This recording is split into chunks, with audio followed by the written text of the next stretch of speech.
Assalamualaikum warahmatullahi wabarakatuh. Halo anak-anak semua, apa kabar kalian? Semoga kalian selalu sehat dan selalu dalam lindungan Allah Subhanahu wa Ta'ala.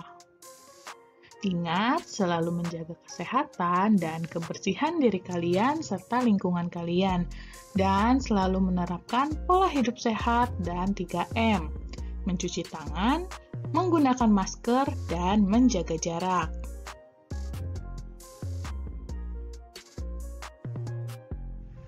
Di video pembelajaran kali ini, kita akan belajar tentang tema 7, peristiwa dalam kehidupan, subtema 2, peristiwa kebangsaan seputar proklamasi pembelajaran ke-1.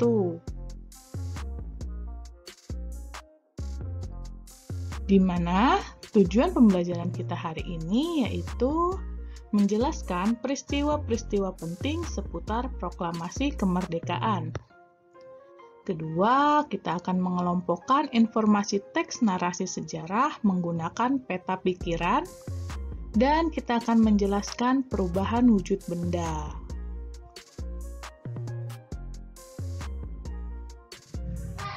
Peristiwa-peristiwa penting seputar proklamasi kemerdekaan, salah satunya adalah pembentukan BPUPKI.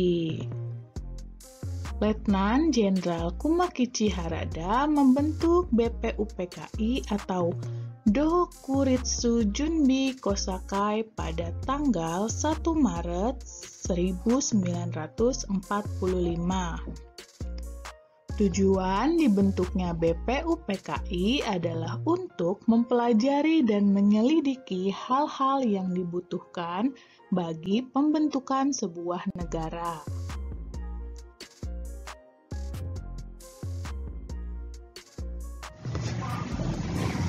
Setelah pembentukan, BPUPKI membentuk Panitia 9 yang diketuai oleh Insinyur Soekarno. Panitia 9 berusaha merumuskan dasar negara Indonesia pada tanggal 1 Juni 1945. Insinyur Soekarno mengusulkan nama bagi dasar negara Indonesia, yaitu Pancasila.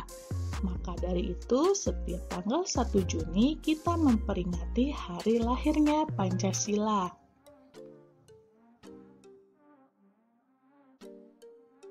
Nah, 5 dasar yang diusulkan oleh Bung Karno adalah: yang pertama, kebangsaan Indonesia.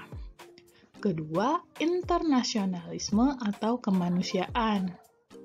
Ketiga, mufakat atau demokrasi. Keempat, kesejahteraan sosial. Dan kelima, ketuhanan yang Maha Esa.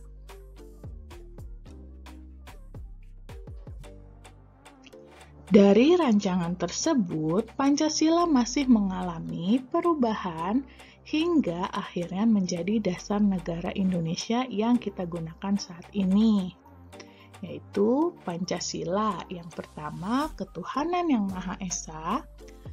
2, kemanusiaan yang adil dan beradab. 3, persatuan Indonesia.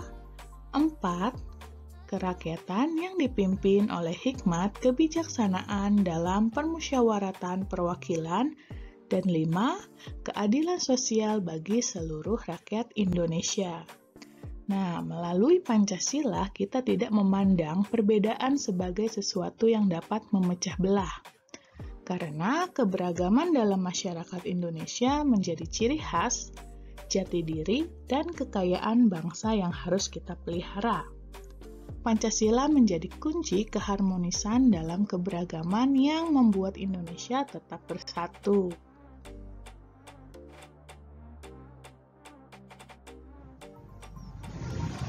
Selanjutnya, mengelompokkan informasi teks narasi sejarah menggunakan peta pikiran. Nah, langkah yang pertama, kita perlu memahami terlebih dahulu isi teks narasi sejarah secara keseluruhan. Kemudian, kita catat informasi penting dari teks tersebut, dan kita kelompokkan berdasarkan kata tanya. Baru kita tulis informasi-informasi tersebut dalam bagan peta pikiran.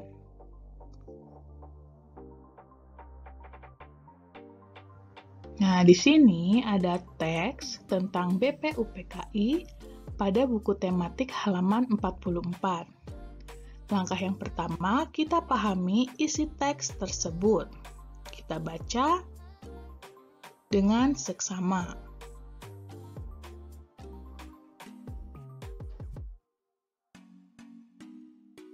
Kemudian, catat informasi penting dengan mengelompokkan informasi penting menggunakan kata tanya. Seperti, mengapa BPUPKI didirikan? Kapan BPUPKI dibentuk? Apa nama lain dari BPUPKI? Siapa saja tokoh yang terlibat? Apa tujuan didirikannya BPUPKI? Dan berapa jumlah anggota BPUPKI? Setelah menyusun pertanyaan-pertanyaan tentang informasi penting tadi, sekarang kita sajikan informasi penting ke dalam bentuk peta pikiran seperti berikut ini. Nah, di sini ada jawaban dari beberapa pertanyaan yang tadi.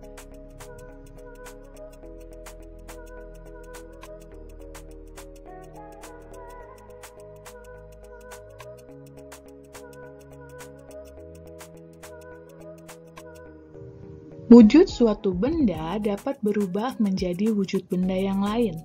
Namun, benda yang telah berubah wujud tersebut dapat kembali ke wujud asalnya dengan beberapa perlakuan.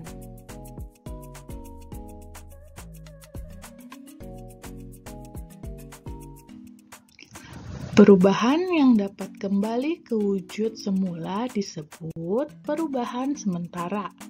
Sedangkan perubahan benda yang tidak dapat kembali ke wujud semula disebut perubahan tetap.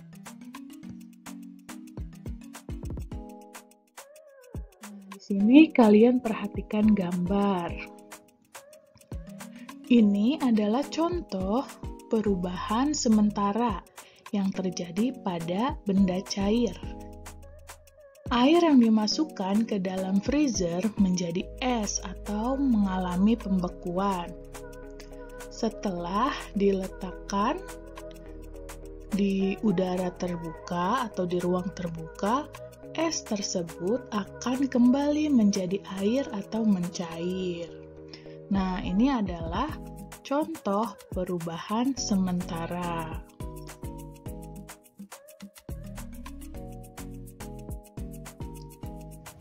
Di sini ada contoh perubahan tetap, misalnya roti. Roti yang tampak segar jika dibiarkan di ruangan terbuka selama lebih dari 5 hari akan tumbuh jamur. Nah, setelah roti ditumbuhi oleh jamur ini, roti tidak dapat kembali ke bentuk semula meskipun dimasukkan ke dalam ruangan yang tertutup.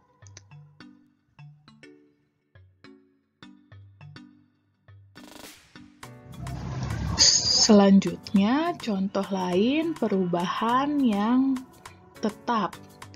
Perubahan benda yang tetap di sini ada beras yang jika kita masak akan menjadi nasi. Namun, nasi tidak dapat kembali berubah menjadi beras meskipun kita memasaknya lagi. Itu dia tadi contoh tentang perubahan tetap dan perubahan sementara. Tugas kalian hari ini adalah mengerjakan soal latihan pada buku tematik 5G halaman 48 dan 49.